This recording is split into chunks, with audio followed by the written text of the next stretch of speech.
There's a big problem developing worldwide now regarding, of course, the workforce. Simply, we don't want to return to work. I know, I'm not laughing, but this is a serious problem. So let me explain how it's evolving around the world. And more importantly, will we ever truly get back to the 5-day working week? Or is that all gone forever?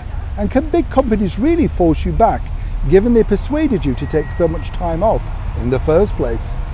Hi, good morning, Neil Sean here in the very heart of London. Nice to see you today. As I say, this story is a fascinating story to me because wherever you are in the world, I'm sure we've all gone down the same route. You remember, your bosses wanted you to work from home. You had to turn your offices into mini, your homes, into mini offices. Then you had to buy your internet and all that sort of stuff. Now, there's a bigger reason, of course, why people like you back in the office. They feel you're more productive and they want to actually see what they're paying for. Now, I don't know about you, I know lots of people that have streamlined their lives simply working from home. Journalists, writers, authors, all of that sort of stuff that really didn't need to make it into the office. But the bigger picture is like sales forces, and of course more recently the entire staff virtually of the New York Times have decided that they don't want to return to the office full time.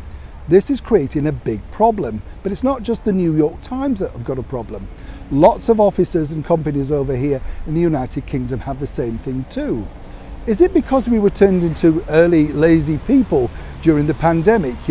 Let's not forget, over here in the United Kingdom we had a wonderful summer and it was great to start walking around, doing normal things and reconnecting with a normal life without the drudge of the 9 to 5, jumping on trains and wasting time on tubes, buses and all that sort of stuff.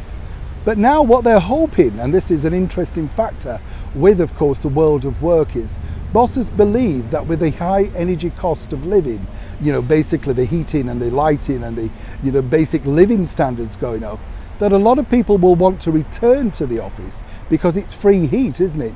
They can use the kettle, the fridge, the internet. It doesn't cost them, it costs the company.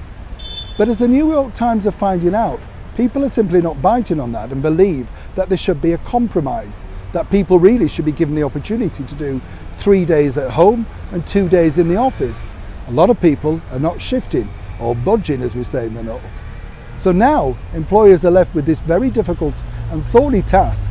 Do they force them to come back and risk losing their workforce, or do they cave in? But I think whichever way you look at it, the bosses always win.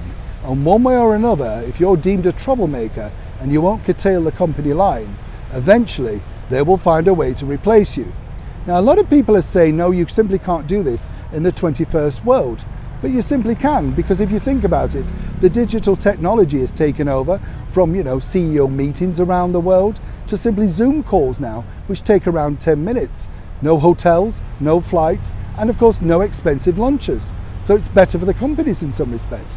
But moving forward, can they truly make the workforce, as in the case of the New York Times, return back? Or indeed, will the workforce remain at home? And more importantly, will these businesses collapse because of it? I'd love to know your thoughts on this particular topic, because it's simply one that's building around the world. But more importantly, it's not going to stop with people just in big organizations, but perhaps taking further in smaller ones. Of course, there's many jobs that you can't do from home. Train driver, bus driver, working in a bakery, all of that sort of stuff. You have to go to work. So it seems it's one rule for one and one for the other. As ever, an explosive argument. Neil Sean in the very heart of London.